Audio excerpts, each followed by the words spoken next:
আজকে আমরা আলোচনা করব তেওড়ার উপর একটি সুন্দর পাল্টা। পাল্টাটি বিগিনার স্টুডেন্টদের জন্য ভীষণ উপকারী, কারণ তালের সমস্যা কম বেশি প্রত্যেকেরই থাকে এবং এই ধরনের বিষমপদী তাল যখন আমরা চর্চা করি তখন দেখা যায় যে তাল কাটার সম্ভাবনাটা একটু বেড়ে যায়। তুলনায় দাদরা কাহার বা তালের তাল কাটার সম্ভাবনা সেই তুলনায় কম থাকে, কারণ এগুলো সমপদী তাল। তাই আজকে ডিটেলসে জানবো যে সমপদী তাল বিষমপদী তাল কাকে বলে এবং শেষে অবশ্যই আমরা লেসনটিকে খুব সুন্দরভাবে চর্চা করব এবং শিখব, যাতে আমাদের পরবর্তীতে বিষমপদী তালের লেসনগুলোতে যাতে তাল না কাটে। তাহলে চলো দেরি না করে শুরু করি আজকের ক্লাস।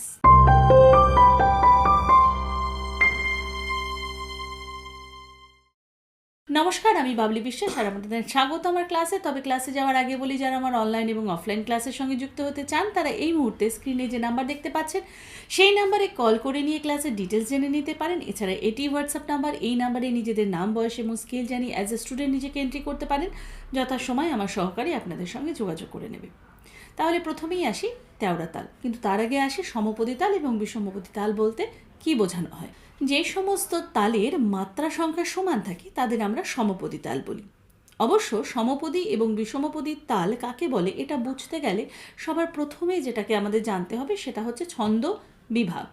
প্রত্যেকটি তালের বিভাগ থাকে, এটা কম বেশি আপনারা প্রত্যেকেই জানেন, যদিও এর ওপরে ডিটেলস ভিডিও আমার রয়েছে, আপনারা প্লিজ একবার গিয়ে সেটা চেক করে নেবেন। আমি ইন শর্ট বলি, প্রত্যেকটি তালের মধ্যে কিছু বিভাগ থাকে এবং সেই বিভাগের মধ্যে কিছু মাত্রার সংখ্যা নির্দিষ্ট থাকে। সেই মাত্রাগুলোর যদি সংখ্যা সমান হয় তবে আমরা তাকে বলি সমপদী তাল। উদাহরণ হিসাবে দাদরা 3-3 ছন্দের, অর্থাৎ প্রত্যেকটি বিভাগে এর মাত্রা সংখ্যা 3টে করে রয়েছে। কাহারবার মাত্রা সংখ্যা 4টে করে রয়েছে, অর্থাৎ 4 ছন্দের। ত্রিতালেও তাই, চৌতালেও তাই, চৌতালে 2 করে রয়েছে। তো এই ধরনের যে সমস্ত তাল যেগুলোর বিভাগে মাত্রা সংখ্যা সমান থাকে সেগুলোকে আমরা সমপদী তাল বলি এবং এগুলোর চলন স্ট্রেট হয়, সোজা হয়, যার ফলে এগুলোকে ধরতে বা বুঝতে বা তালে তালে বিট দিতে, তালি দিতে আমাদের সুবিধা হয়। কিন্তু যখন আমরা বিষমপদী তালগুলো পাই, যেমন ধরুন ঝাঁপতাল, এর মাত্রা সংখ্যা কিন্তু সমান নয় প্রত্যেকটি বিভাগে, কোনো বিভাগে 2, কোনো বিভাগে 3 এবং টোটাল মাত্রা সংখ্যা 10, এটা আপনারা অনেকেই জানেন। তো এই যে 2-3 ছন্দে, তো দেখা যায় যাদের তালের বেসিক সমস্যা রয়েছে, তারা হয়তো তালের সমস্যা নিয়ে স্ট্রাগল করছে, তাদের ক্ষেত্রে সমপদীগুলো তারা তালে তালে বুঝতে পারলেও বিষমপদী তাল কিন্তু তারা বুঝতে পারে না।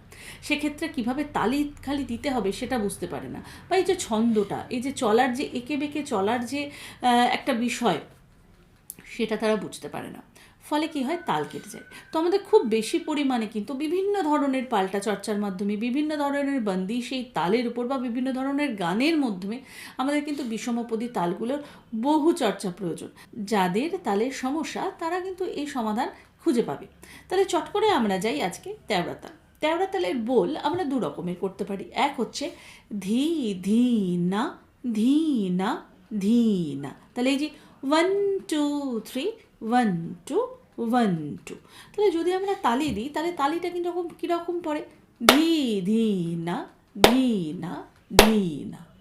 এক্ষেত্রে বলি যে তেওড়া তালের কিন্তু কোনো রকমের খালি হয় না, এটি সমস্তই তালি। তো সেক্ষেত্রে আমি বলবো যাদের তালের সমস্যা রয়েছে, তাল কাটে, তাদের জন্য তেওড়া একটি ভালো বিষমপদী তাল, যেটির মাধ্যমে আমরা চর্চা শুরু করতে পারি, কারণ এখানে খালি কোথায় দেবো সেই চিন্তাটা থাকে না, সুতরাং হাতে তালি দেওয়াটা সহজ হয়।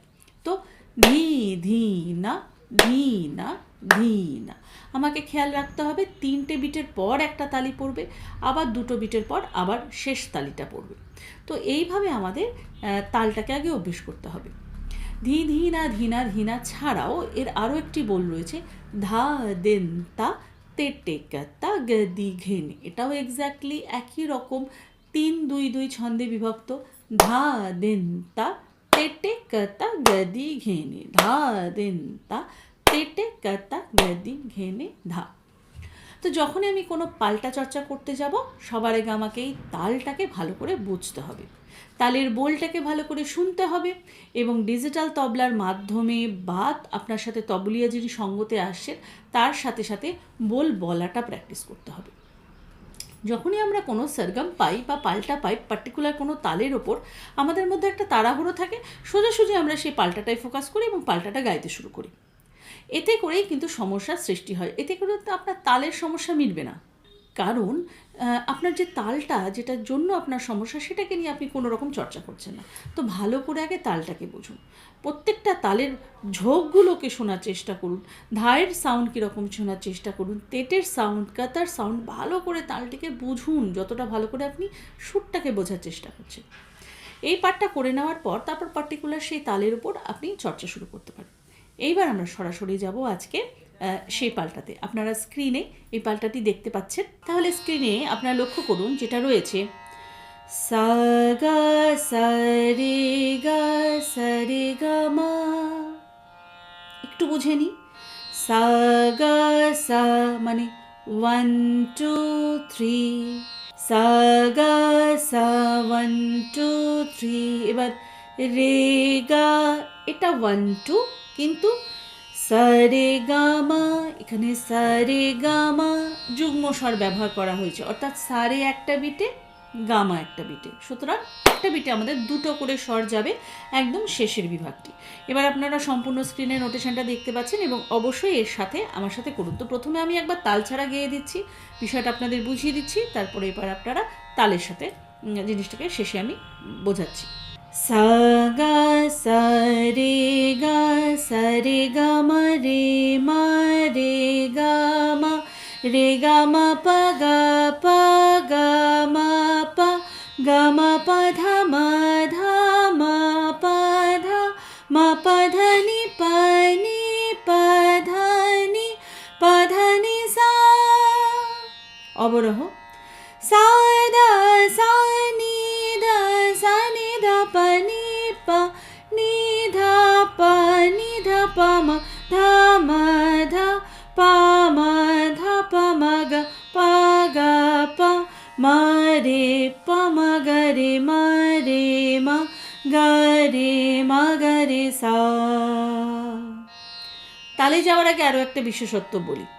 দেখুন, এটা যদি আপনি তানপুরায় সুর বসাতে চান তাহলে বেস্ট এক্সারসাইজ আপনার সমস্ত ফ্রিকোয়েন্সিগুলো ঠিকভাবে সেট হওয়ার।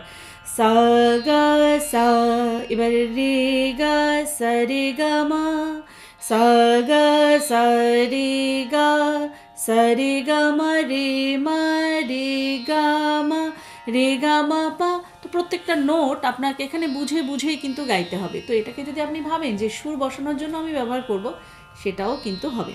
তাহলে চলুন এবার সোজাসুজি চলে যাই আমরা তেওড়া তালের উপর। এখানে 120 BPM আমি গাইছি। ধা দেন তা তে টিক্কাতা গদি ঘেনে, ধা দেন তা তে টিক্কাতা। সা গা সা রে গা মা রে গা মা পা গা মা পা ধা মা পা ধা নি পা ধা নি সা 1 2 3 1 2 1 2। সা দা সা নি ধা পা নি ধা পা মা ধা পা মা গা পা মা গা রে মা গা রে সা 1 2 3 1 2। আরেকবার সা গা সা রে গা মা রে গা মা পা গা মা পা ধা মা পা ধা নি পা ধা নি সা 1 2 3 1 2 1 2। সা ধা সা নি ধা পা নি ধা পা মা ধা পা মা গা পা মা গা রে মা গা রে সা 1 2 3 1 2 1 2। তো এইভাবে আগে ভালো করে সুর বসিয়ে নিয়ে আমরা এবার টেম্পোকে বাড়াতে পারি। তো আমি 120-তে করেছিলাম, আমি 150 কি 60-এ ট্রাই করতে পারি, তো দেখা যাক কোন টেম্পোটায় আমার বেশি ভালো আসছে। আমি এখন 160 BPM নিয়েছি। ধা দিন তা তেটে কাতা গদি ঘেনে ধা দিন তা সা গা সা রে গা মা রে মা রে গা মা রে গা মা পা গা মা পা গা মা পা দা মা ধা মা পা দা মা পা ধা নি পা নি সা 1 2 3 1 2 1 সা দা সা নি ধা পা নি দা পা মা ধা পা মা গা পা মা গা রে মা রে সা 1 2 3। আমরা এটা আকার দিয়েও প্র্যাকটিস করতে পারি। তো আকার দিয়ে যখন আমরা প্র্যাকটিস করব তখন লয়টাকে আমরা ধীর গতিতে রাখবো। আ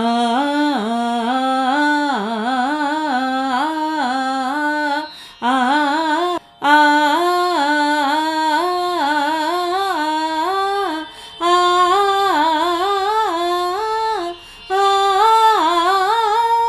যখন আমরা আকার গাইব তখন আমরা দেখব যে দানাটা যেন পরিষ্কারভাবে আসে।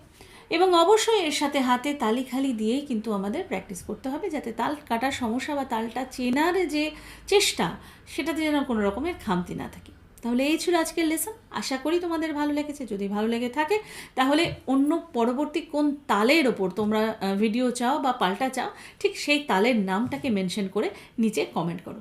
আমি পরবর্তী ভিডিও সেই টপিকের ওপর অবশ্যই বানাবো। তাহলে এই ছিল আজকের ভিডিও। সবাই ভালো থেকো, সুস্থ থেকো, এবং যারা আমার সোশ্যাল মিডিয়ায় আমাকে ফলো করতে চাও তাদের জন্য লিঙ্ক রয়েছে ডেসক্রিপশানে। এবং আজকে আমার এই পরিবারে যারা নতুন, যারা এখন আমার চ্যানেলটিকে সাবস্ক্রাইব করোনি, তারা নিচে থাকা সাবস্ক্রাইব বাটনটিকে অন করে দিয়ে অল নোটিফিকেশান অন করে দিতে ভুলো না। তবে আজকে এই পর্যন্তই। সবাই ভালো থাকো, সুস্থ থাকো এবং সঙ্গীতময় থাকো। নমস্কার।